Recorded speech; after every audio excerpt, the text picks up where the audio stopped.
Good evening. Good evening, everyone. So you made it inside before the big rainstorms hit, right? Is it okay? Am I too loud on the back? Is it okay? Lower the voice? Okay. Well, welcome. I am Lori Radulovich. I'm the current dean of the School of Business, and I have been at Baldwin Wallace University for 33 years. It's a special place. Thank you. It's a special place, and we have several faculty here tonight that have made this evening possible. For those of you who are in the audience, you may not know, but we are live streaming and we do have a large contingency online. So I would like to just simply share a little bit about Baldwin Wallace University. Baldwin Wallace University started in 1845. I won't give you a long history, but it goes back to the grindstone days. And so grindstone, our new motto is our students have grit. Our faculty have grit. We're hard workers. We're a unique school. We're a liberal arts school with a fabulous School of Business. The School of Business is the sponsor. In addition to, we have two sponsors this evening. We have Ides Bailey as well as Gittner. They will be presenting a little bit more information after the break with you, but I want to thank our sponsors for the evening. We will be introducing our speakers in a moment, but before then I have a special thank you to several faculty that have made this possible. So first of all, I want to say thank you to Susan Kuznick, our former dean, who is in the audience. Say hello to Susan. Susan's also a longtime alumni. Her heart and soul is in BW. She bleeds gold. We also have several faculty who have taught in the school. We have an alumnus here, an honored alumnus, Lee Pickler, who's taught for Baldwin Wallace for decades and has done international renown, traveling to Japan and doing a lot of events here on campus historically for the university. And I want to thank him as well. So, colleague and friend. Other people are very fast, I have to thank, because this has been an effort of an army that y'all don't know that's in the background. Mary Pisner has been contributing so much work on behalf of this, as well as we have somebody who's not here, his name's Veno Chaya, but also in the back, our saxophone player. Gene Willett is multi-talented. Thank you, Gene. Gene helped collaborate. He is the director of our professional development program, and Gene has really spearheaded a lot of our speaking events here on campus. We all missed about a month ago, we had an economics insight summit as well, and that was attended by a large contingency of about 200 people. So university and the School of Business is making waves. BW Talks, people listen. That's our new thing, BW Talks. So we will have some future programming. We're looking at some additional guest speakers, and I hope you all continue to check the professional website, which I'm sure Gene will mention later. Additional speakers that perhaps might be in advanced fields in artificial intelligence and whatnot. So moving forward, we're hoping to bring in a lot of really great speakers. So stay tuned. So without further ado, first I want to do is, our president was planning to be here this evening, but I'm sure he's being held up. But in the meantime, what I want to do is pass it over to our alumni director, Anthony Peebles. He wants to say a few words here. So I'll be very brief. I have a similar haircut as the president.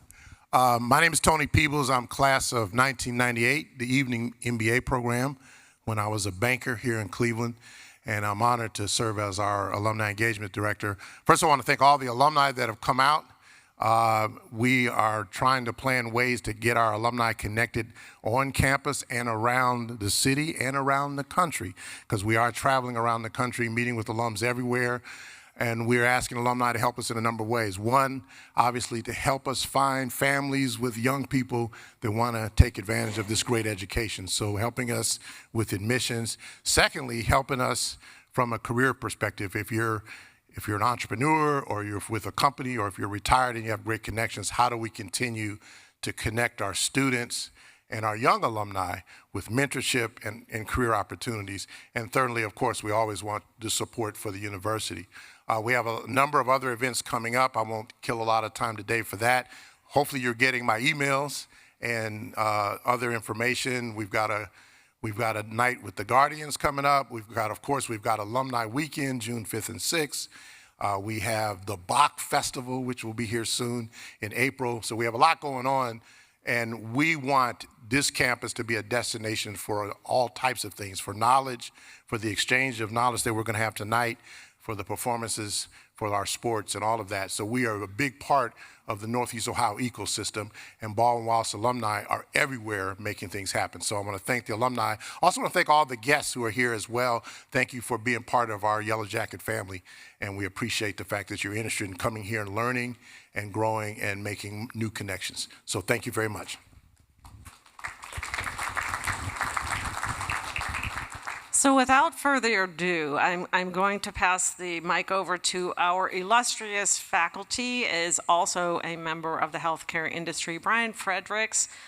He's here tonight to represent Baldwin Wallace and MC the event, and I will allow him to introduce our illustrious guests. So I thank you very much. We very much appreciate and are honored to have you here this evening. So I'll allow him to give a little bit of a history and each of their bios. So here we go. Thank you, Lori. Real quick, I'm the only thing in the way of our real speaker speaking tonight. On your seats are a pencil and a note card. If you have questions, please write them down throughout the presentation. And then when we're done speaking, we're going to have a Q&A at the end. Somebody will pick those up for you. So we're going to hold questions until our Q&A period. But if you do, again, just write them down, and we'll have people walking up and down the aisles picking up your questions so that we can get to as many of those as possible. I do want to thank everybody here. I see some faces here I haven't seen in a long time myself in the healthcare industry, and I want to thank you. I want to thank everyone for being here, particularly as it's beginning to rain outside, I hear. Let's start tonight. What we're going to do is we're going to have each of our three speakers who are seasoned people with lots of experience, lots of knowledge, and love to share. They all love to share, which is why they're here tonight.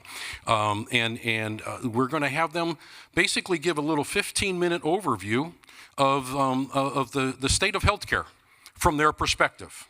We've got a healthcare a president of a healthcare system. We've got a vice president in an insurance company, Medical Mutual, and we have a person, Tom Campanella, who is healthcare policy. Matter of fact, he just got back from Washington within the last 48 hours. I don't know, 72 hours, talking with President Trump's friends and others about healthcare policy. I'm going to have Dr. Deveny. He'll speak first. Dr. Deveny is the President Emeritus of Summa Health System. He was at Summa a number of years, and you can see. They got me up there. You can take me off.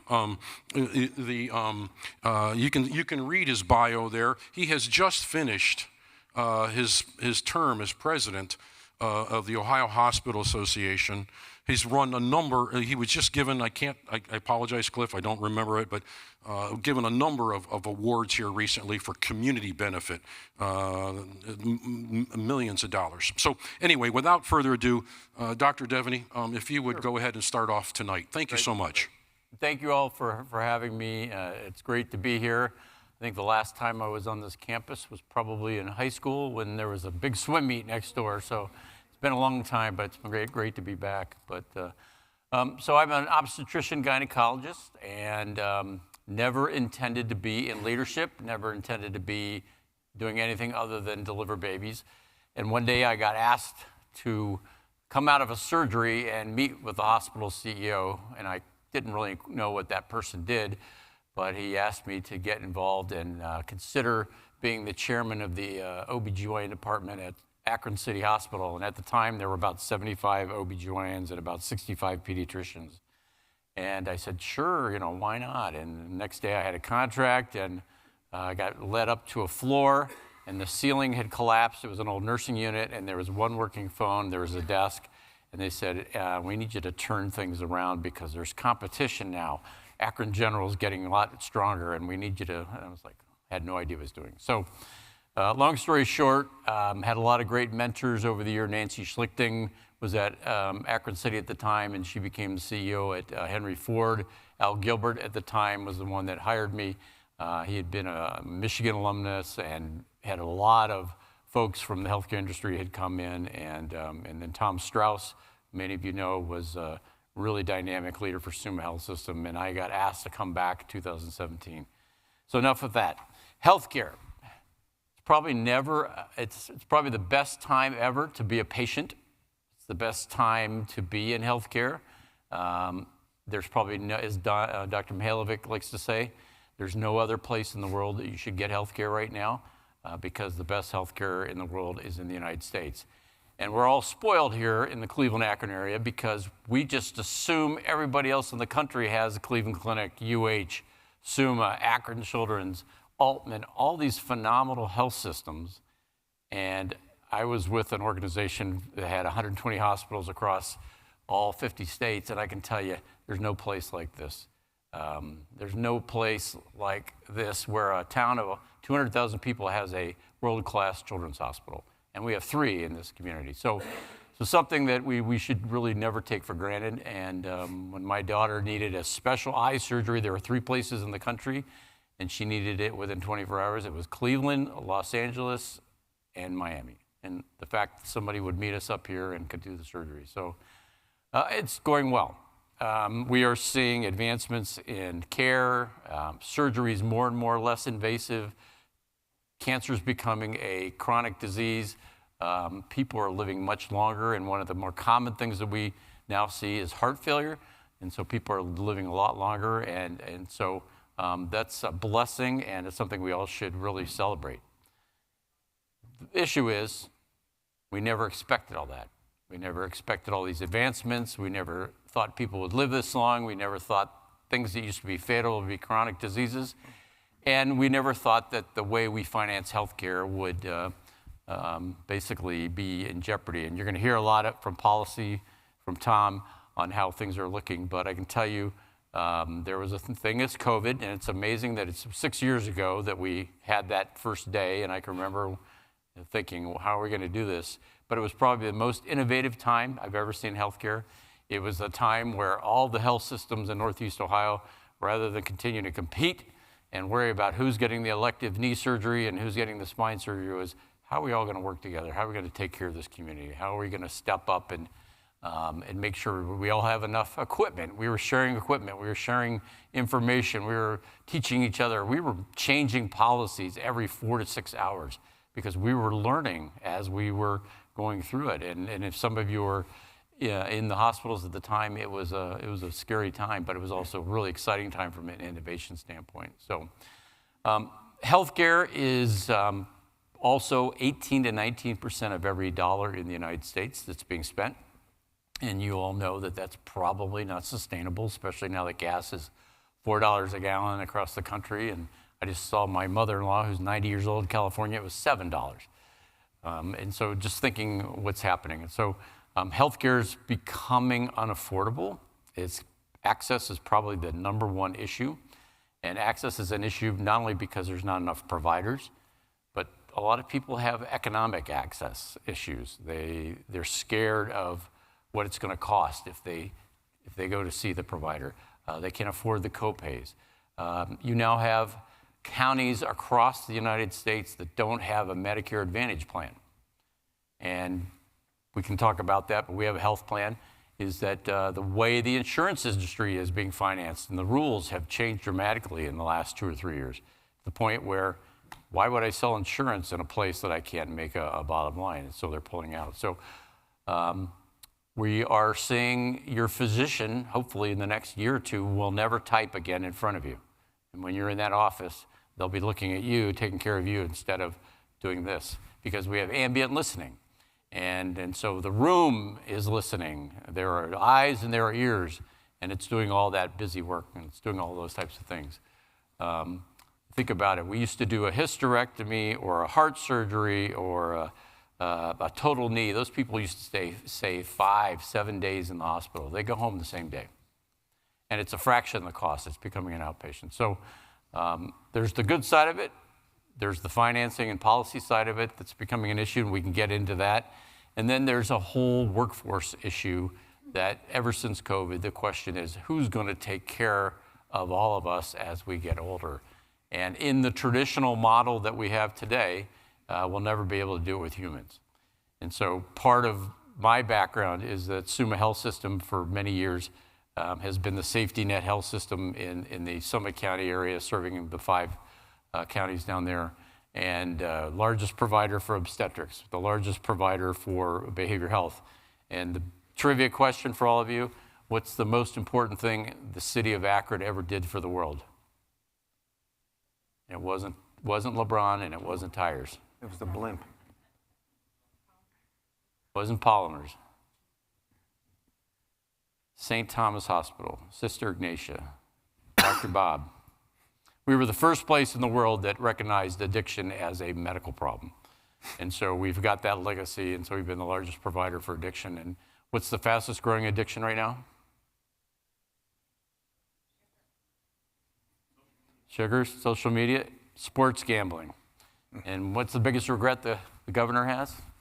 Allowing sports gambling. And so we're seeing that. So it's been alcohol, it's been drugs, and we're seeing all these other types of things. And so we're treating that. But that's been our focus, is how do we continue to meet the needs of our community. And recently went through a transaction, and we can talk about that, where our board made the decision as a nonprofit $2 billion health system with a health plan, with acute hospitals, with medical group, to make the decision to do a transaction where we sold our assets of the company to a General Catalyst, which is a large venture or private equity company that has about 120 investments in healthcare technologies. And they believed through working with about 10% of all the hospital bed owners in the country that if there was one place in the country where technology could be advanced, adopted, trialed, that we could do that in rapid fashion, that we could teach other health systems how to do that. And many of you who've been in healthcare, we tend to learn from each other. We tend to copy from each other. We tend to say, how did you do this? How did you do that? And what you're seeing is a lot of those best practices get copied that way. So we made that decision, went through the transaction on October 1st, and tomorrow will be the 6-month anniversary. And I can tell you there's been a lot of dramatic changes in the organization, but it's been more internally on how we operate and how we do things. But from the patient standpoint, the insurance member, from all those folks, they are finding that access is improving. We're seeing the care continue to be as good as it's ever been. We're seeing all the other things happening, and we're continuing to grow.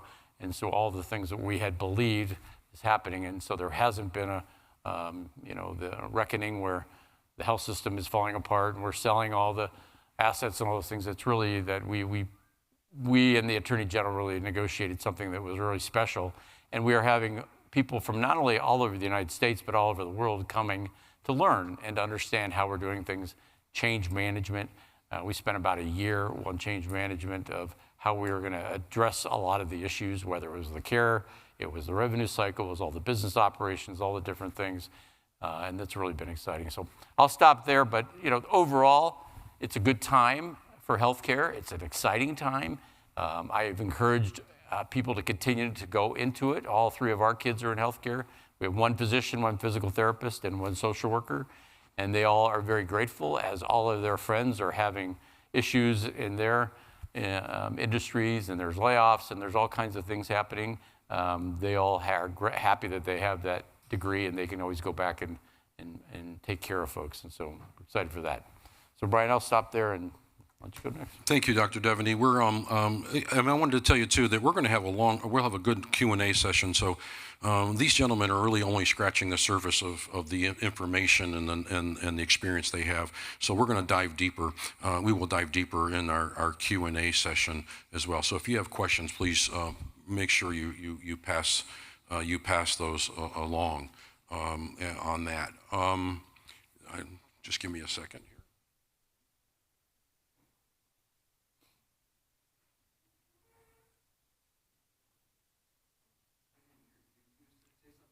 Well, I mean, we I can. want you to introduce yourself. Yeah, you know what? You know what? Mr. Lee Fisher, our president, is obviously an extremely busy man these days, and we appreciate you being here. We really do.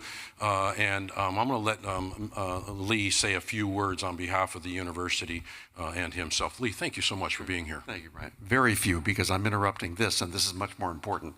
And the reason I'm late, by the way, is that as I was approaching the Center for Innovation and Growth, a tornado hit. Some of you may have heard that outside. There's a tornado watch. And as I was driving here, there were some students in distress. And I figured my first obligation was to get them to their destination. So I took a carpool of students to the student union so that they could eat dinner.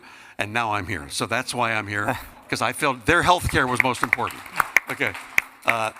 We're honored to have the three of you here today. Thank you. Appreciate it very much, and I do apologize I'm late. That's all I want to say. Thank you to all of you for being here tonight, especially in the middle of a tornado. Thank you. Lee, thank you so much. Thank you. Thank you, Lee.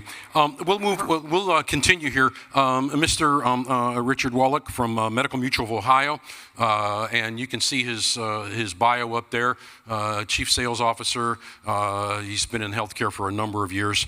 I won't belabor and take up his time, but Richard, please, thank you very much. Appreciate you being here and appreciate what you're going to say. Hear me? Well, first of all, honored to be here with you today, and you know, Baldwin Wallace has a special place in our heart because it is our oldest customer for Medical Mutual. They were our first customer that we put on the books. And then I'm standing next to the guy that actually hired me back in 1990. Actually, I'm sitting back in 1990. So we go back a long way, Tom.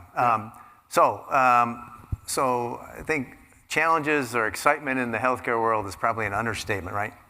Let me start with Medicare a little bit. So we all hear about the pressures from the legislature, things that are going on in Medicare Advantage, right? So first one, coding, they're checking on coding. So in order for a carrier to be reimbursed, we have to code the members' conditions, right? So we can get reimbursed based on the severity of the care they need. And so I think the legislators are a little challenged thinking that everybody's over-coding that to increase the reimbursement. So a couple things to keep in mind though. One, in order to code, you have to have documentation. So we have to have medical records. That means we're working with our providers to get that information. We're not just making this stuff up. The other part of that is then they're going to audit, right? They're going to put a lot more financial scrutiny on the carriers and auditing and checking our work.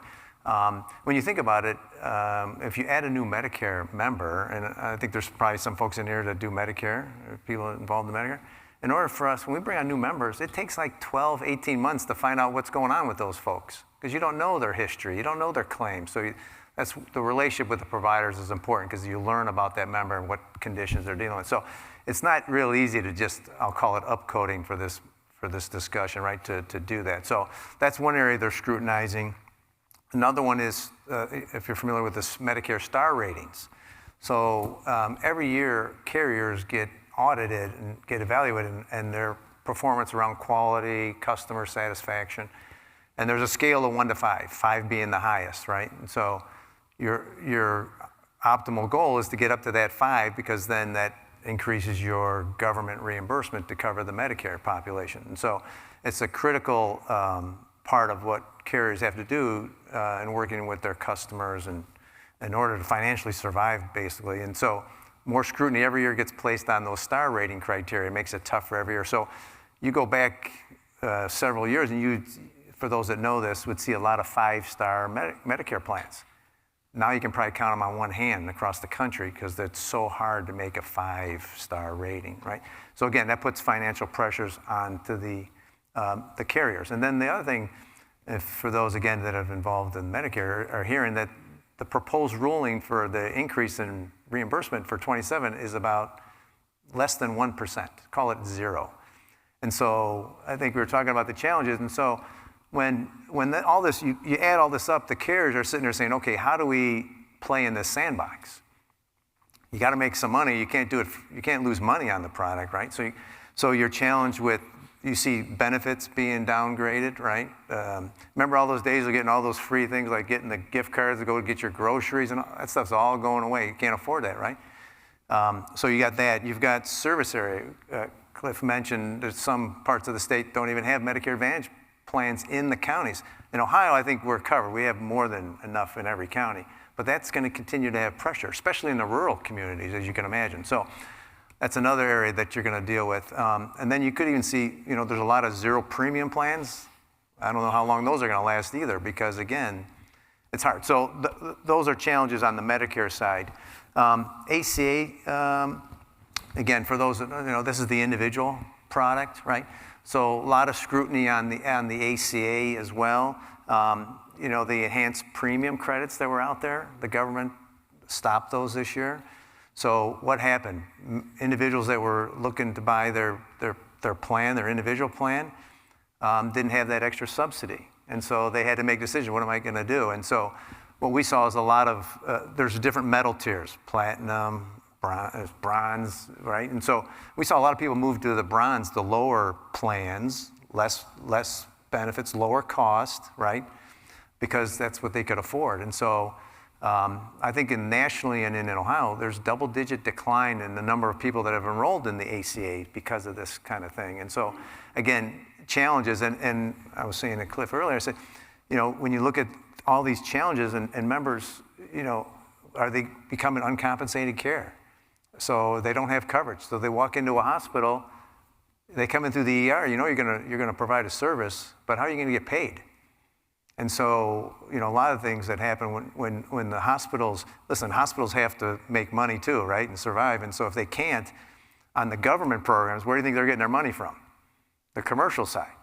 You gotta offset some of those. And so that puts more pressure on the commercial system. So you can just see a lot of challenges when the compensation doesn't work really well. Let me shift gears a little bit in terms of, Tom and I were talking about, what are some of the things that would be important to you and your employees or your companies? And so, one of the big things out there now is transparency. Everybody wants the data, right? I want to see where to go get care. What's the quality of that provider? What's the cost of that provider going to be? And so, one of the things that we talk about is we as consumers need to be smarter shoppers. How many of you go out and research when you're buying a car? Okay, now how many of you go out and research when you're getting health care? Okay, about a third of those people. And it's because most people, and rightfully so, right? Your physician says to do this, you do what they say. But there's things we can do to help on the cost side for our employers and us as individuals, right? Simple things like, one, go see your doctor every year, get a physical, right? Get a checkup. Two, use the carriers. We have a lot of tools available to people, whether it be for chronic condition management, wellness programs. Take advantage of those. Engage in that. As consumers, we need to engage more in our healthcare. We tend to not do that very well. And then the other thing is, employers have an impact on this too. You can, as an employer, you can do things to help there's different plan designs. I won't get into all that, but wellness programs. You'd be surprised how many people do you think don't have a PCP? It's a high percentage of people don't actually have a primary care doc that they go to see. What do they do when they need primary care services? They go to the ER, right, exactly. And so do you think it's cheaper to go to the ER or to the primary care office? Again, puts more financial pressure on the employer and the employee. And then there's things you do on benefits, like reference-based pricing. People know what that means. Simple things like on the lab services. We do this with our own employees. Like if you're going to get lab work done, go to a freestanding lab, or pay the difference if you want to get it done in the hospital, which is fine. You can go to the hospital, but there's a cost to doing those kind of things. And so, again, we as consumers need to be better at making decisions, right, and trying to control the dollars. We have a lot of, especially in our organization, we have a lot of customers that are public sector, government, schools, right? I think schools have pretty rich benefits for their employees, right? Labor, Taft-Hartley accounts. And so it's different when you have a deductible of $200 than if you have a $2,600 deductible. I get it. And so you can look at plan design. So that's another way that I think when you look at how to manage the care. And then there's also programs available to employees. Like we have one that's called Smart Shopper. So you get so let's say I have to have knee surgery, okay? And so I could talk to this concierge and say, okay, I have to have knee surgery. I live in this part of town. Tell me who can provide this service. And it'll tell me what my costs would be based on my benefit design. And so you can say, okay, I'm willing to pay $10,000 or I'll do it for $5,000 or whatever the numbers might be. So again, you're engaged in the delivery of your care. Of course, you want good quality. We all understand that. But there might be different price options to get the same result. And so that's, again, things for people to look at. Another area that comes into play is health savings accounts. I'm sure most of you know what those are, right? You know, your employer, it's a high deductible plan. Your employer can offer you a subsidy or a stipend every month that goes into your HSA to help fund your deductibles. But again, when you have that high deductible, like I just talked about, right, you want to be smart with how you spend your money, right? You want to look at we always like to say the right site of care, right location at the right price, right? You want to make sure you get the quality you need, the best price you can get it for.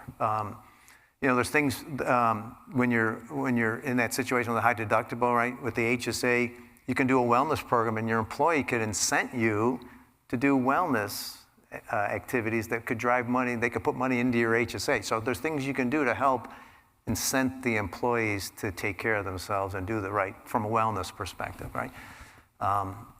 So anyway, HSA is a good tool. We do it at our place.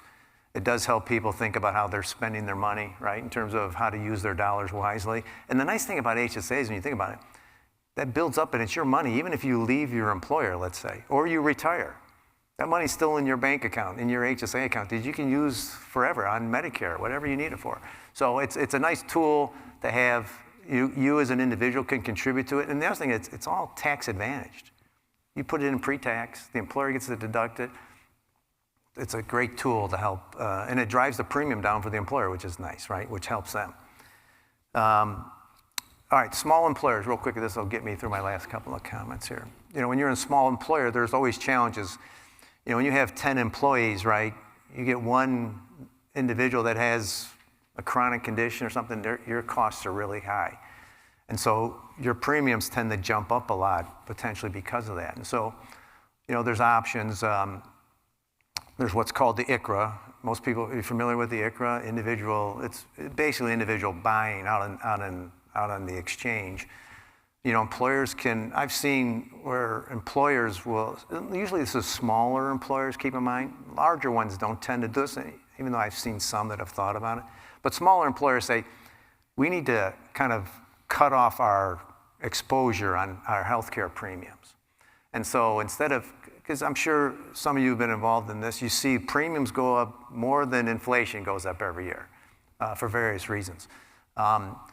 And so if you're an employer and you want to kind of limit your exposure, you can put in, use the ICRA and say, I'm going to give everybody $500 a month.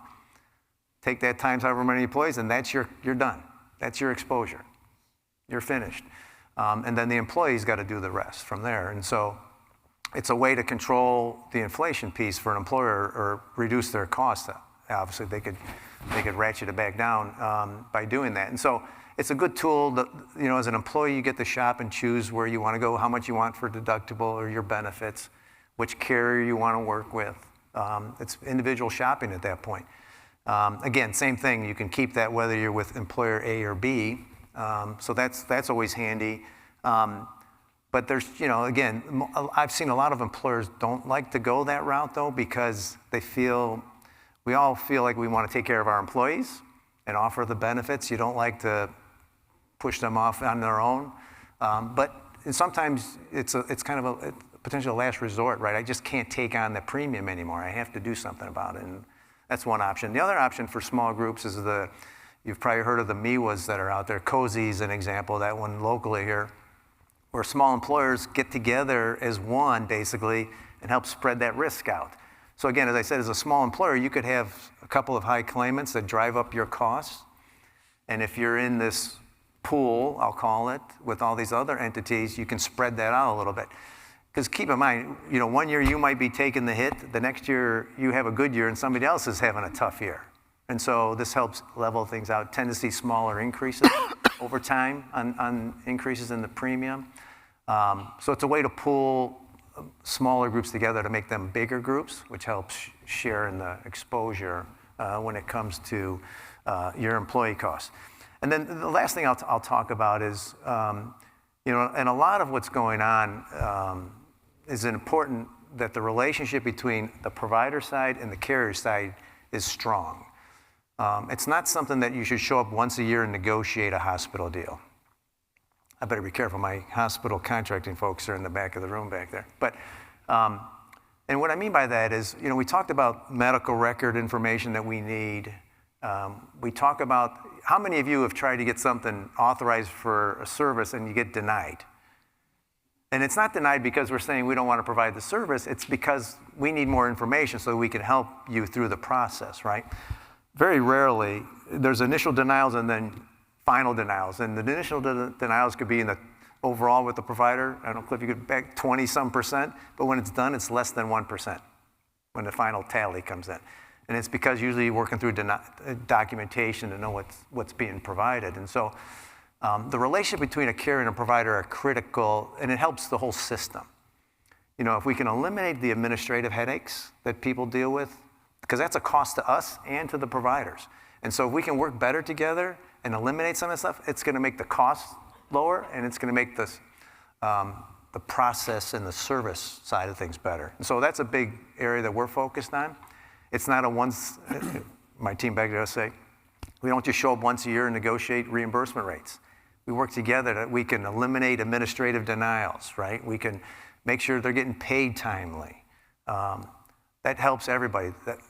When you have a denial, you're picking up the phone and calling somebody, right? You have to staff up for that. If you eliminate that stuff, you don't need to worry about that stuff. And the member is happier, right? If you get your approval and you can move on, you're happy. If you get denials, you're like, I'm supposed to be at the doctor tomorrow to have surgery, now I can't go. That's not a good situation. So that's the last thing I'll end with. It's important that the providers and the carriers have a strong relationship. Richard, thank you so much. That was very, very good. Next, we'll move on to Tom Campanella. Tom has, just real quickly, as he has said before, he has taught health economics here at Baldwin Wallace for years, part of the program, has his own blog. If you want to talk to him afterward, you can get hooked up with that. But he's going to talk to us tonight about policy and healthcare policy. And as I said before, he's just returned from Washington, so he's got some stuff fresh off the table for us. Tom, if you would go ahead and please share. Thanks, Brian, and thank you for the opportunity. Just real quick, just to give you sort of a set the stage, I've worked in diverse sectors of healthcare for about 45 years, payer, provider, urban, rural, medical school, you name it. And it allows you to look at issues, including health policy, from diverse lens. I even had my experiment in politics, which didn't last too long in my 20s, and that's where I first met Lee as a Cleveland City Councilman. But, the point is, as we looked at it, there is no silver bullet answer for a lot of this. And one analogy I always used when I taught was healthcare is like a puzzle. And you can have and be involved with one piece of the puzzle, but the better you have understanding of all those other pieces, you can see how they impact you. And definitely health policy is one of those things.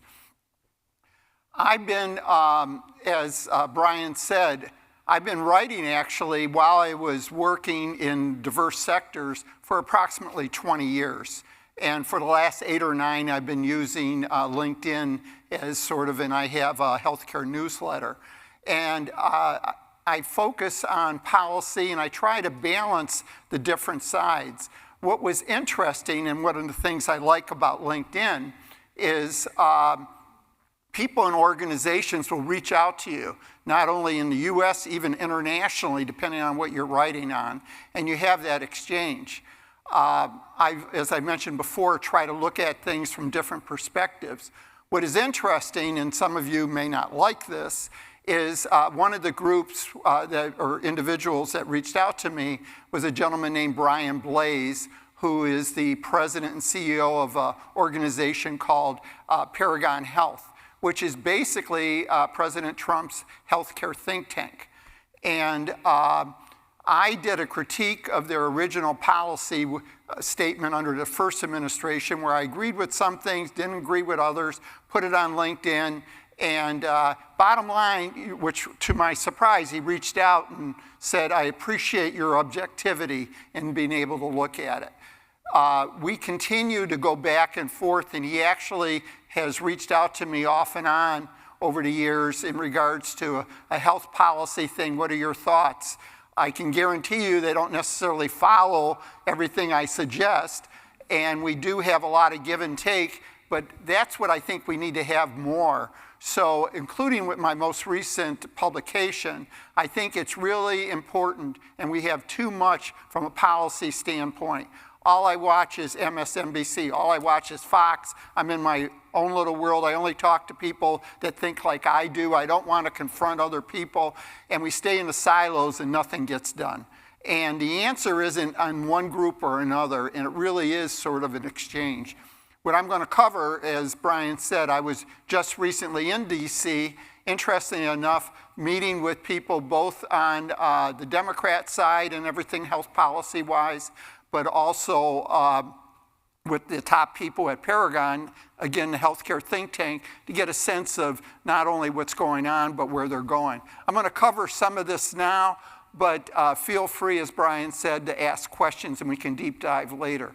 Ultimately, what they're looking at is, as you said, and people realize, there's a phrase that people use, all eyes to Washington in a lot of different areas. And really, when it comes down to health policy, when you think about government influence on health, it really is all eyes to Washington. And then, of course, you have your state capitals. And the other thing that you need to recognize is everybody wants to say, well, you know, we need to spend as much money on health care as we can, but we need to also recognize we got defense, education, economic, you know, the economy, everything. So there's a lot of different objectives that we're trying to achieve. And, you know, there's sort of a balancing act as it goes through there. And the other key point we need to recognize, the fuel for our healthcare system, and we have about 20% of our gross domestic product is on healthcare, is the government, both at the federal level and state level, Medicare and Medicaid, employers, as Rich was saying, and consumers. And ultimately, that's how we finance healthcare. And as escalating healthcare costs keep continuing, it doesn't take much to figure out. There is an analogy I use, almost like a house of cards as it relates to healthcare. We can't continue to finance escalating healthcare costs. We need to find a way to get a more optimal, you know, sort of healthcare system, which we're obviously not there yet.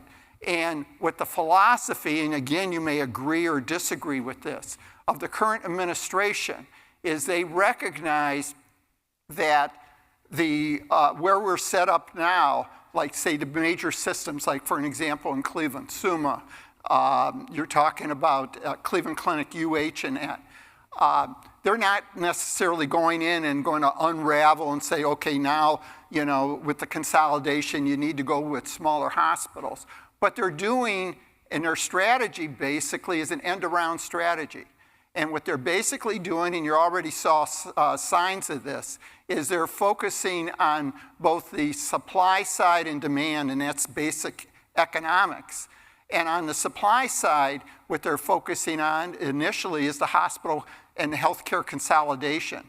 So what's going to happen, and we're already seeing it, and I've been told it's going to be even more, Ohio Health in Columbus, New York Presbyterian, they're focusing on the big systems, and what they believe is not to bust them up, but basically they believe is antitrust behavior because they're forcing insurance carriers that you got to have all of our providers in, you can't have this provider, and that's going to be something that they're going to be focusing on even more.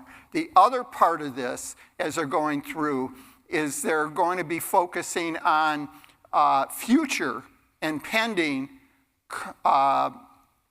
vertical and horizontal acquisitions by healthcare systems. And that means acquiring physician practices, acquiring to different hospitals, they're going to have much more scrutiny because what their goal is, which they believe, it's a philosophy that you could agree or disagree with, is that with more competition as it relates to other sectors, in the world, auto industry or whatever, the more competition you have, the better value, and then you tie into that price and quality transparency, getting individuals and employers to shop prudently for health care.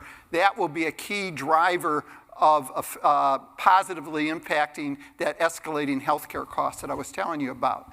Specific things, and we can get into it, and this is some nerdy stuff, as my wife will tell you, is that they're doing things like focusing on site neutral, which is basically what they're saying. Historically, hospital-based outpatient services were paid much more than independent providers for the same services. Now, again, there could be arguments going back and forth. Point is, they feel that what this has resulted in is independent providers basically being sold to the big healthcare systems because they literally can't compete because they're getting more money for the same services. They basically are focusing on, no, that should be the same.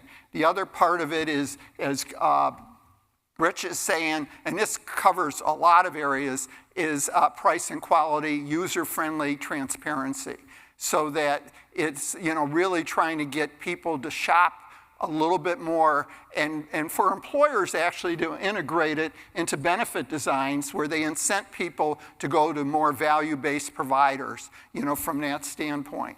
There is, part of this too is they're really focusing on, which I like, is much more focus on primary care and primary care doctors.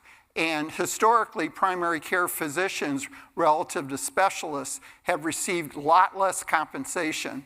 And what the focus now is not only, and they've already started this, to, on a relative basis with specialists, increase it, but set up a process that really starts valuing primary care, because their thought process, which I buy into, you keep people healthy, guess what? That also affects cost side of the equation too. So trying to enhance the role of primary care, not just in a hospital setting with different ways, and I'll talk about that in a second, but also primary care independent physician practices, trying to support that with infrastructure and others, which was not the case before. Accountable care organizations, again for primary care, they're trying to focus this to find ways to be able to sort of bolster accountable care. Antitrust enforcement, as I mentioned before, they're trying to work on the supply side in regard to that. Ambulatory surgery centers. Ambulatory surgery centers have been around for a while, and what they're doing is, and again, you could agree or disagree, is basically allowing more services to be done in ambulatory surgery, which are much more cost effective than potentially in a higher price settings, potentially a hospital. And consequently, what that's going to wind up doing is, again, when you tie in price and quality transparency, is potentially and incentives by employers and that to go that, or high deductible health plans or savings might encourage people to go and evaluate it. The key though with ambulatory surgery, like anything else, is also the quality, because one of the challenges that we have, and specifically in healthcare, is that if somebody says, oh my God, this price for this, even lab services, is half the price, that means it's poor quality. And that's not necessarily the case, because I know from my own experience, pricing so much is leverage in negotiations. So the bottom line, ambulatory surgery centers are definitely going to be more of the future trend from that standpoint. Payment system reform. And I have to admit, I buy into this too. I think one of the key challenges we have, and I really don't blame hospitals or that, we have a payment system historically, the more you do, the more you make. Fee for service. They want to go more for risk type things, a capitated type arrangement, and we can dive into that a little bit further. Empowering the consumer is a big focus, again with transparency, health savings accounts. Medicare Advantage, you already alluded to it, but the real challenge with Medicare Advantage is they want to be able to, they really believe and want to incent. And again, people might not like this. They're going to create even more incentives for people to steer away from traditional Medicare to go to Medicare Advantage. On the other hand, we got to make sure Medicare Advantage is broken in some areas. It's got to get fixed. And they got to be able to focus on that thing, including the coding side of the equation. ACA Marketplace, we can get into that later with some questions. Medicaid is something, again, I mean, we can talk forever on that. I think the key message that I want to get for Medicaid, it's not what you spend on Medicaid, it's how you spend it. So I think really the key is we now as a society, including in the states, really need to take a serious thing at how we are spending that money to make sure it's most impactful in helping people. Community benefit, which is a big issue. Hospitals are nonprofit, they're tax exempt. They want to be able to add much more accountability in the community benefit where hospitals and other organizations are spending more money outside the walls of the hospital.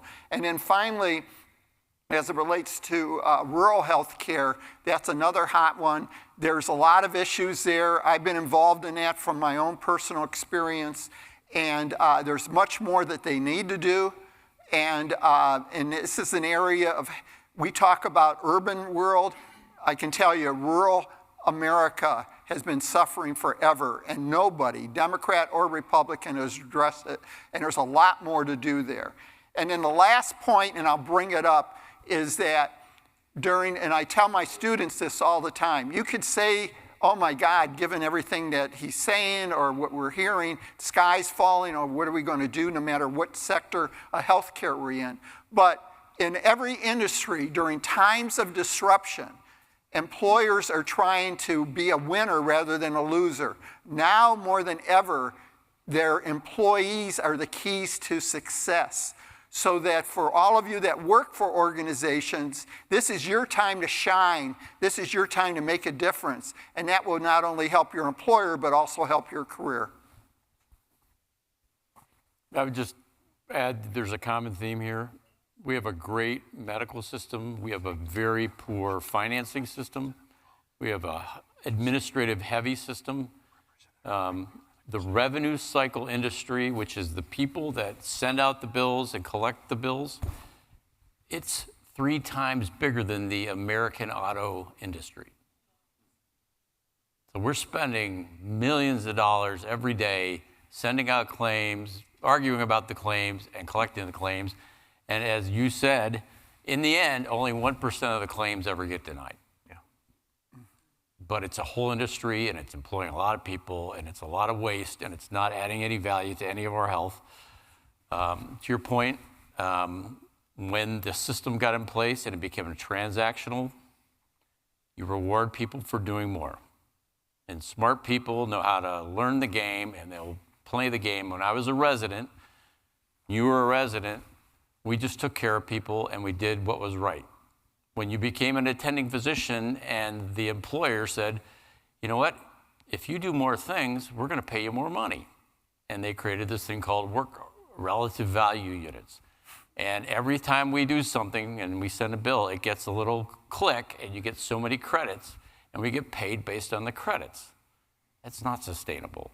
And it incentivizes the wrong behavior and all those types of things. So we all need to own the reality that this is not a sustainable industry, and it's ripe for disintermediation. It's ripe for the adoption of technology. It's ripe for us to actually be accountable for the care rather than just making more money. And I can tell you, when I was CEO, I was focused on our bond rating. I was focused on number of admissions. I was focused on all the wrong things.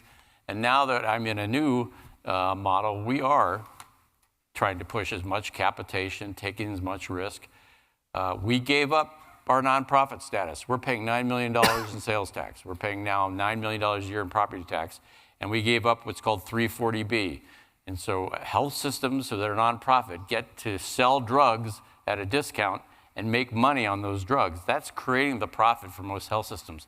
We gave up an $85 million benefit. So we gave up $100 million of benefit as a nonprofit. And so there needs to be a leveling of the playing field to really get the innovation, to get the disruptors, get those types of things. In the end, we all need to own the issue. But the thing is, it's scary for a lot of folks, because what if I need this? And if you're a politician, I hate to say it, you know that there's an issues, but nobody's brave enough to say, let's break it and let's make the changes. Yeah. And what you see is both sides are guilty right now. And in the end, I think what you've got is, you've got some interesting people with Dr. Oz and Rich Klump, who's a billionaire that's now head of CMS.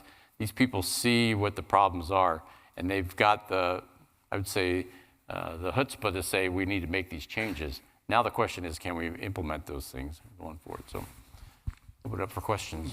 Gentlemen, thank you so very much. And we're going to have time now for Q&A. What we're going to do is, if you have written down a question, would you please just pass them to the middle? Pass them to the middle, and we'll have people pick those up real quick. While we're doing that, I'll just give a second for our sponsor from Ides Bailey, just to say a few words, if they'd like to come up and say a few words to the group while we're gathering our questions.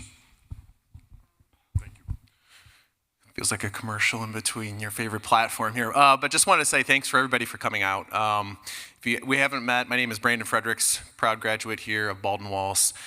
Great to see a lot of healthcare leaders back on campus here today.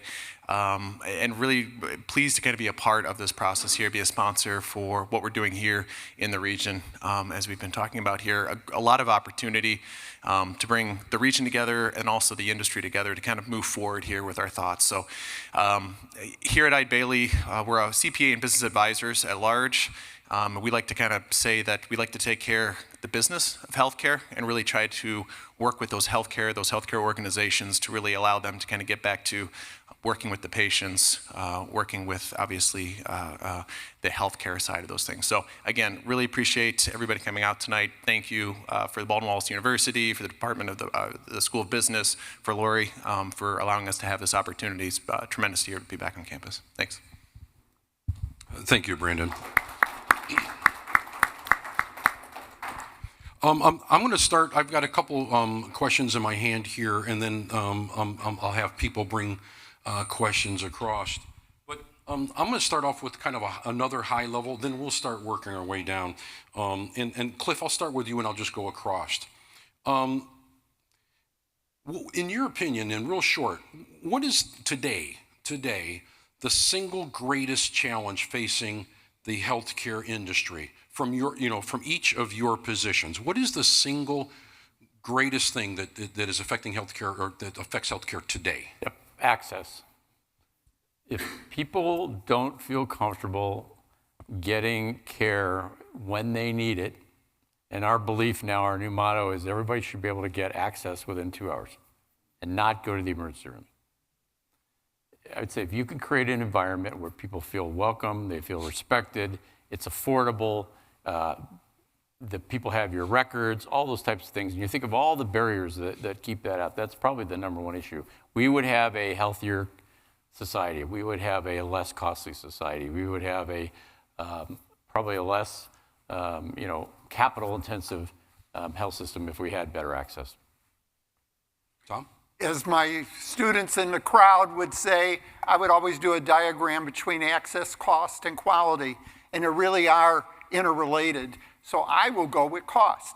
And what that comes down to is that, one, we can't continue to subsidize escalating healthcare costs, but there's an interrelationship between cost and access. Because of escalating costs, people aren't able to have access to care. So where the relationship is, if you can provide access, that will have a positive impact on costs, especially primary care. I'm a little partial to primary care.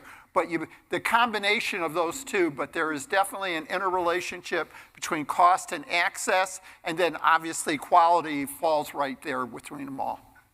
Thank you. Richard? All right, well, so I won't replicate it, but I think I'll go back to the whole idea of how do we take the waste out of the system and the unnecessary administration and the cost associated with that. Because that's on our side, it covers all components. And so we all need to do a better job of making life easier for the member to get access at the right price, at the right place. And if we can figure that out, it will drive us into a much better place. Thank you. This one is a little larger, I think. Clearly, the delivery of health care in the United States today is complex. Pharmaceutical, insurance companies, freestandings, policy, healthcare hospitals, independent physicians, not independent physicians. So there's all kinds of inputs. And we're now talking about affordability. Richard, you talked at length about the ACA and the reduction of some of the subsidies. And with healthcare being one of the #1 causes of bankruptcy in the United States for individuals. So with all that put in there, are we heading to a single payer system eventually? Do we see a single payer system working in the United States? So Richard, I'll start with you. Well, let's use Medicare as an example. They tried to have Medicare as a single payer, and now we have all the commercial carriers being in the Medicare Advantage. So I don't know that we end up there. Health plans all provide a different value. Carriers, and you look at us, we're a small regional carrier compared to the big nationals. We operate a lot differently. We're a mutual company. We're not even a for-profit, so we have different, we don't have stockholders to worry about. And so everybody plays a different role. I think we'd have a hard time. If they went that route, we'd still have carriers function like probably on the Medicare side. You'd still have somebody to administer the plan. But I don't know. My gut tells me that's not where we're heading. Tom? As again, my former students would attest to, I would show a slide where, and it starts right around 1964, 65, where as it relates to per capita costs of healthcare, percentage of GDP, how we compared to international countries, other countries. We were really pretty reasonable as a nation, especially in comparison with other countries as it relates to per capita costs. Then Medicare came. And I'm on Medicare Advantage, I believe in it. But the problem that we had, the way it was run, is that we have, and the biggest issue, I believe, going back to self-interest in DC when you're there, it's the lobbying. And it started with Medicare, where, no offense, the American Hospital Association, the Insurance Association, the Pharma Association, the Medical Device Association, everybody are looking to protect their piece of the pie or grow it. And needless to say, the legislature and administrations are the key players. So they're all going, not only donations, you name it. So that's probably the biggest challenge. So going back to what you said, Medicare for All, and I wrote a blog on this not too long ago, the only way that I think that could work, and Senator Tom Daschle, who's now retired, actually echoed this, and he was in the Senate for 30 years. He said, Medicare for All would never work in our environment. If we did, in theory, what he called it a Federal Reserve for Healthcare, where you literally had experts insulated from politics, 10, 15-year type duration terms and that, making decisions, tough decisions on that could potentially work. The reality, will our country and people accept that? Will they call it death panels and that? The likelihood of that happening, I think, is pretty remote, but I think the only way Medicare for All works is in that type of environment. Thank you. Dr. Deveny? I'd say no. If you look at the other countries that have it, they now almost all of them have two-tiered systems where people have a basic benefit, you deal with the bureaucracy, you deal with the waiting, the access issues, and then you buy up coverage. So New Zealand, Australia, Canada, they're all dealing with the same issues. A lot of the people visiting us from other countries are dealing with the same issues. A lot of it is around access. And so I'd say, no, it won't happen. But I think if you have empowered consumers, you disrupt the way we provide care, you disintermediate the care, you adopt technology, I think you will see that we will become a much friendlier, easier access, lower cost industry. We've just been resisting that for many, many years, and now we've got to face up to it. Thank you. This question is more from the audience, from the provider side. Please share your opinions on the burnout being experienced by PCPs, primary care physicians, and how you feel about the attempts to increase the number of PCPs with accelerated medical school programs. And does this really address the burnout? Yep. So I would say everybody is trying everything they can to basically fill the pool of where there's need. And we have many, many counties across the state that don't have primary care physicians. They only have nurse practitioners. We had a hospital in North Dakota that had no physicians on staff. All the physicians were on TVs. And so the emergency room, you name it, it can be done. And they provided great care, great quality. But it just was not, that's the way they dealt with it. But I think in the end, it's going to have to be either train more people, and I don't know if you all are watching, the Department of Justice is actually going after the National Residency Match Program because it's created a monopoly of the number of people that can get into certain specialties and certain things. And the reason is that prior to the match, individual hospitals and individual people would actually offer people jobs while they're in medical school. Amazing. And they would get them to go into those things. And so what you saw was there was a free market, and it allowed places that had need to recruit people and pay benefits. And now with the residency match, it gets limited. But I would say it's going to change, and it can't be just physician dependent. Burnout is real, and it was for me, my wife, my son, they're all providers. It's the documentation of spending 2.5 hours at night. Documenting is one thing, and then all the demands on them. If you take the average nurse working in an ICU in Northeast Ohio, it used to be a 20-year professional critical thinker. It's a 2-year grad. That person has 300% more outputs coming to them, taking care of their patients than they ever had, and they're just trying to get through the 12 hours. And they are seeing all this data coming at them. And if that was supplemented by AI, or it had some type of a medical assistant that was looking for all the critical things, and we just put in a thing called Sepsis Watch and lowered our sepsis mortality by 50% in 1 year because we have the machines are looking at everything. They're saying, let's do something different, those types of things. So we've got to deal with it. If we don't, people won't go into it. And what I'd like to add, if you're a World War II nut, you ever heard of the Marshall Plan, which was a major reconstruction of Germany after World War II? We need a Marshall Plan for primary care. We talk, we give lip services, we give maybe a little bit of an increase. There needs to be a national strategy to increase the number of primary care physicians, but also nurse practitioners and PAs. And when we talk about rural health care, obviously we need hospitals there. But ultimately, primary care is one of the crucial things in those clinics, the federally qualified health centers. So we need that Marshall Plan, we need a commitment, and that's where the public comes in too. We need to start demanding a stronger role, because remember, when we talk about prevention, talk about chronic disease, somebody looking at you more than just a piece or a part, loyalty in that's your primary care doctor. Thank you. Richard? Nothing to add on that one. Listen, you need primary care doctors, and I know it's hard because of the compensation. Yeah. Some of them don't want to be in that field, but you need more primary care. Yeah. Thank you. And Dr. Deveny, you touched on it, so let's expand on it.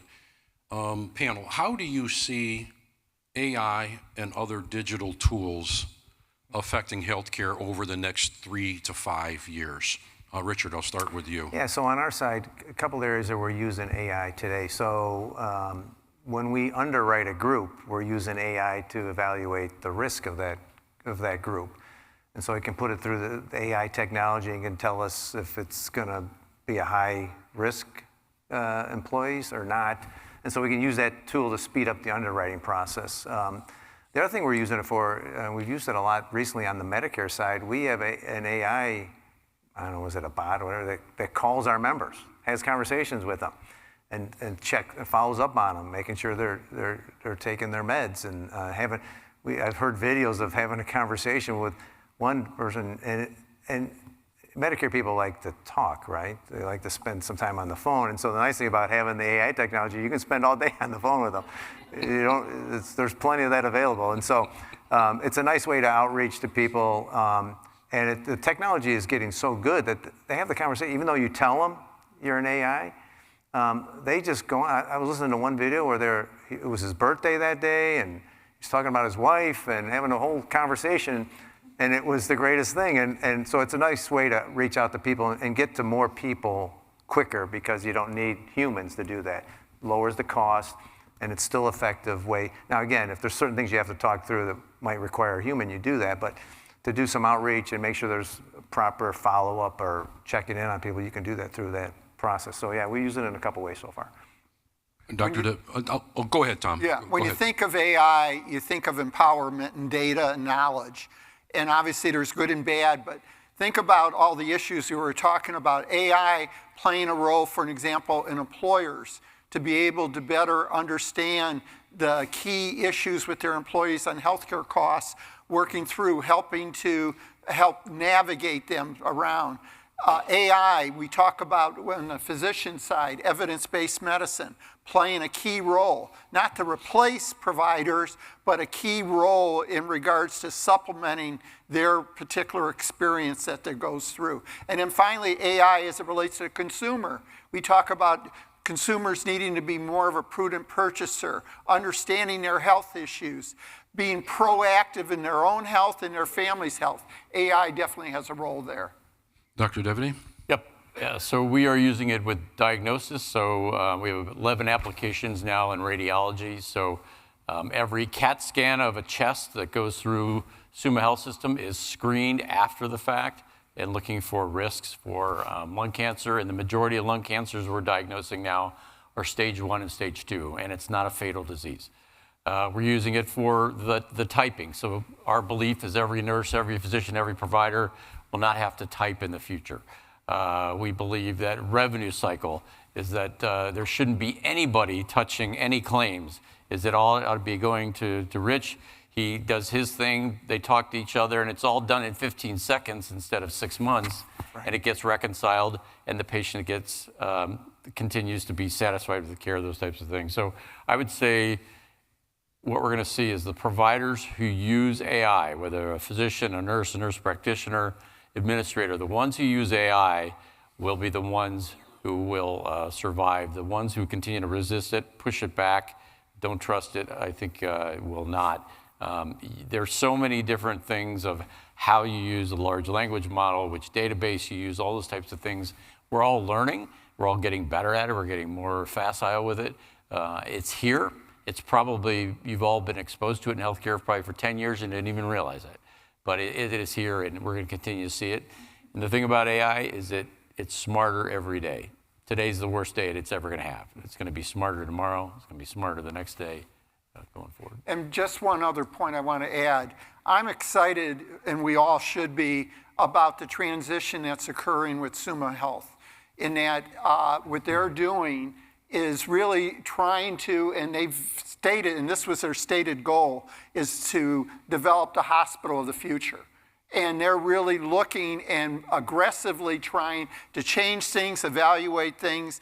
And, again, I think they're going in a right direction. And I think, people like Cliff and others that have been involved in different ways with it, I think is a real positive. Thank you. We talked a little bit about it a moment ago about burnout. So just not a simple question, but a basic question. BW has a fine nursing program, a great PA program, and other allied health. Not just Baldwin Wallace, but other universities, even healthcare organizations. How should we think about preparing our future caregivers, whether it's technicians, nurses, nurse practitioners, physicians, for the future? How should we think about that? Well, one, it's not affordable. Our average employee has debt that you would not believe. When we made the decision to become a for-profit, a lot of our employees were in the federal loan forgiveness program. And when we became a for-profit, even though we're taking care of the same patients, we're paying taxes, we're doing everything, our employees were not eligible for that program, which doesn't make any sense. What I learned was the load of that most of our employees have is not sustainable. And so these folks own houses, but they don't live in them. They've got that kind of debt. So we've got to figure out the financing. And again, it's like healthcare. If you can figure that out, we'll deal with the access problem. You have twice as many people wanting to go to nursing school. The average grade point of a nurse going into nursing school is 3.8. It used to be 3.0 20 years ago. So smarter people want to go in, they want to get in, but they can't get in. There's not enough room. And so I think one is you got to deal with that issue. Second thing is make sure that they are being trained in with all the computers. They're understanding all the change management. They're understanding that healthcare is not transactional. Deal with the anxiety issues. We are seeing so much anxiety in our healthcare. We are seeing people graduating, coming out that have to be totally retrained. We have to, in fact, all of our nurses have to go through a residency program because they're not competent. And we never had that before. And so is that COVID? Is that not going to class and not being held accountable? Something like that. But I think really making sure folks are really getting trained as they need. Thank you. Richard. For those who don't know, we have several employed nurses at the carrier side, right? They help manage the clinical care for our members. They're on the phone talking to patients at the hospitals to make sure they're doing the right things with their follow-up care and things of that nature. And so nurses play, they're not just the clinical, they turn into business people too, I guess I'll call it. And so there's other roles that nurses can play. So having that, more of some business background would be helpful as well, I think, in terms of understanding the industry and how it works from a financial perspective too. One of the other points, and going back to rural healthcare, again, my background was I was Associate Dean of Ohio University's Osteopathic Medical School. So that's rural, got a good sense of what was going down there for a number of years. And the big demand and what they're talking about in DC from a rural standpoint, really trying to push rural residency programs for physicians, PAs, nurse practitioners, incenting nurses, finding way to do it, to be able to, sort of address their tuition costs and that, plus getting them to work as teams in rural areas. And so those are tremendous opportunities. And when you think about it, we use the term social determinants of health.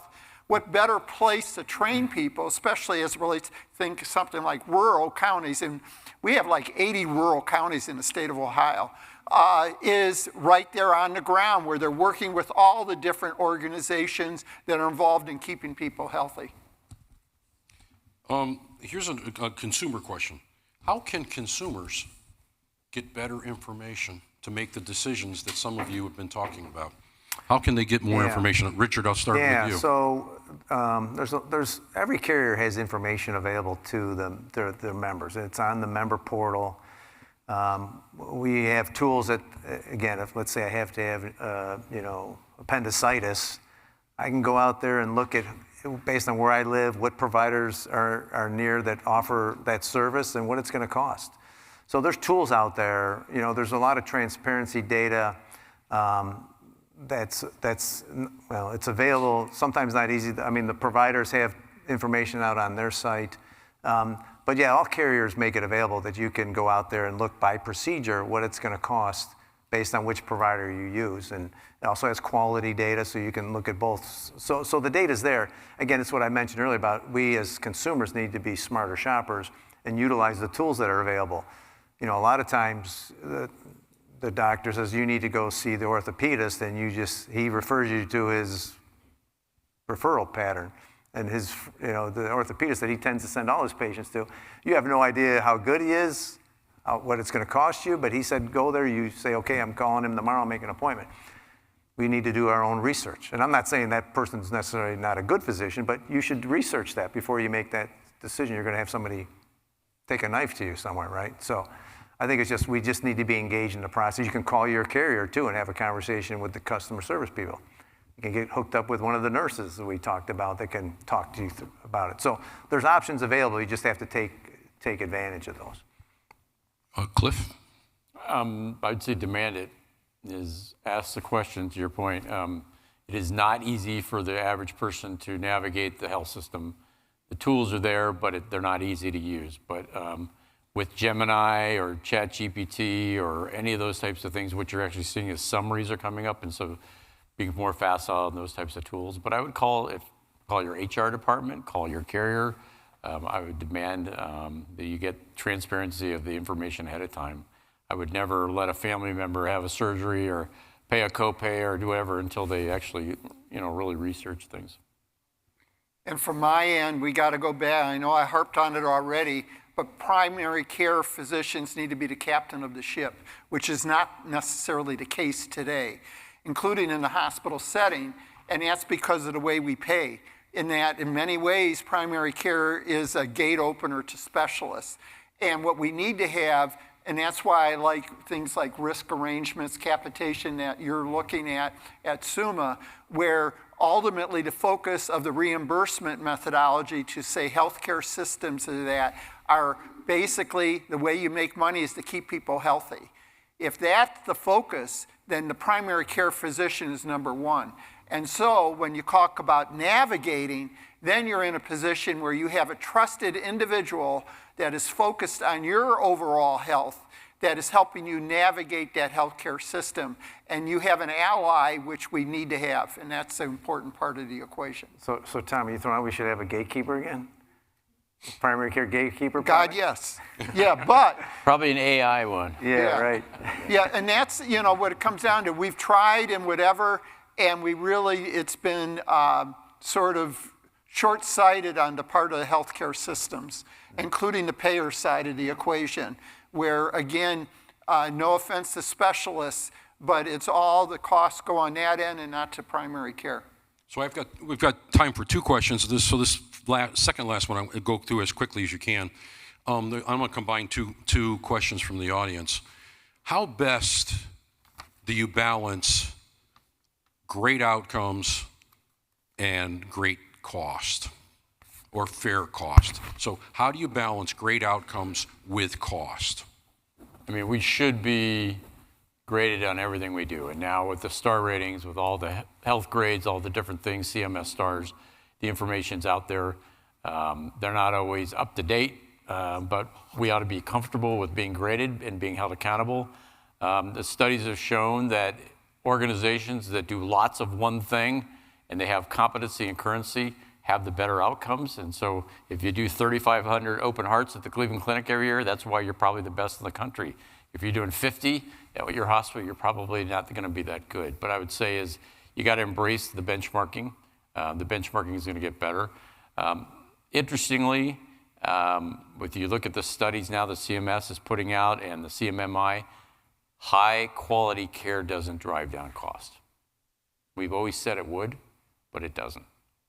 So. Yeah.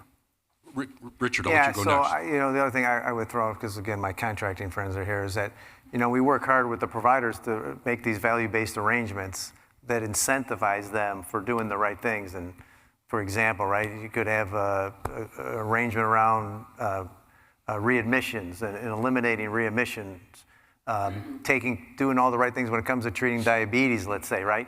So that prevention side, if we're incentivizing the providers to do the right things, right? It's like having your annual wellness visit, right? If you do those things, you're going to catch things earlier. You're going to keep people healthier. It's going to lower the costs. People are going to function better longer in life. And so, I think it's working together, providers and carriers, to do the right things that helps the member in the long run. Thank you, Tom. Yeah, and it really is, I think, echoing both of what we said here, is that combining the cost side with the quality, and quality focus on outcomes as much as possible. And there's a role for AI and everything there. But it ultimately, and even things like, you're getting a knee replacement or you're getting shoulder, to have and understand and compare all the various places, not only on price, but what about provider-based infections? Is one worse than the other one? What is the benchmark? Can you compare the things so it's apples and apples? Those are critical things that will then, if it's a hot item and people, like anything else, walk because your quality isn't as good, guess what? They're going to focus on quality even more. Yeah. Thank you. Last question. You three gentlemen are going to be invited back next year, 1 year from now. What one thing would you change or look at that will change the discussion in 1 year? What one thing would you... One thing in healthcare? Yeah, that would change this discussion in 1 year. A big retirement package. Yeah, he did say we were seasoned. I took that for code as we're old. Yeah. So if you had the ability to change one thing, you're king tomorrow, you had the ability to change one thing, what would that one thing be so that a year from now you could talk about that and it was a change? We've talked all evening long about the healthcare system being a behemoth. It's an aircraft carrier trying to change directions in a river. Yeah, I guess I'll start off with a short one. So I think data is king, whether it be AI or just having data and information and sharing that information between the right parties to make the right decisions and improve how the system works. And again, I've been talking all night about the provider and the carrier relationship. By us sharing data and identifying areas that we can improve on will help the system. So using, whether through AI or just more data analytics and taking that information and helping each other do a better job. Thank you. Tom? It's how you pay for health care. I really think, one of the phrases, again, I might have said it already, it's what and how you pay for health care really shapes your health care system. If you have a system that says the more you do, the more you make, you get escalating costs. If you have a system that basically encourages and incents and rewards for keeping people healthy, you have a healthier society and lower costs. So I would like to see even greater push at all sides, including accountable care organizations and that, focusing on some type of risk value base where the whole incentive is keeping people healthy. Thank you. Dr. Deveny. So if we could outlaw fee-for-service, definitely, I would say if everybody in this room could have their whole medical record either in the Google Cloud or in the Microsoft Cloud or in the Azure Cloud or the AWS, and then you actually owned your own record and you carried it with you and you were the one that presented it instead of it being owned by somebody else, and that it would prompt you, it would curate with you, it would help you, I think that would be phenomenal. And to your point, it is about data. You all own your data, but the health systems, Epic, Cerner, they think they own it. And in the end, we should take control of it. And we've done that with banking. We did that with travel. We did that. You don't go on a lot and buy a car and not know what you're going to pay. You're totally informed. And so the more we're informed, the more we understand our own health care, we're all going to have better outcomes and lower costs. Yeah, all sectors have evolved. Auto, banking, retail, everything. And now it's time for healthcare. Absolutely. Gentlemen, thank you so much. It's been the fastest hour and a half that I've been involved in a long time. Could we just give them a hand? Thank you so very much. Thank you so much. Thank you. And thanks again for the audience. I'd like to turn it over to Gene here and has a few words to say, and I'll let him take over. And a big round of applause for Brian Fredericks for moderating this. He came up with all those questions. Did a great job. Thank you, Brian. My name is Gene Willett. I am the Manager of Professional and Executive Development here at BW. I just want to say thank you to all of those who joined us tonight, both in person and online, and thank you to our sponsors, Eide Bailly and Glittner & Associates. They made the food and beverage possible and the live stream possible. So if you're joining us on the live stream, our sponsors are the ones that made that possible. So please give a warm welcome or a warm thank you for our sponsors, Eide Bailly, Glittner & Associates. And As the manager of executive and professional development, I have a project management workshop coming up. If you and your team need some professional development, my office is here to help. This is the only program that we have that is kind of open enrollment. Everything else we do is custom designed for you and your team. So if you have a need, whether it's strategic management, change management, we heard that a lot tonight, whether it's systems control, whether it's communication, supply chain management, we have the tools to help you train your team in whatever it is that you need. So reach out to me in my office and we'll gladly come up with a custom design program for you. And then finally, I have an exit survey. The idea of, the reason that executive and professional development is involved in this is because we're hoping that a lot of the kind of topics here might spark some discussion and a desire to dive deeper into some of these topics, and we could offer some workshops. So fill out that survey there. If you have topics that you think that would be of interest in a workshop, or whether it's half day or full day, we would love to design something like that if there's an interest. So please take that exit survey on your way out. And thank you all so much for joining us. One more round of applause for our presenters.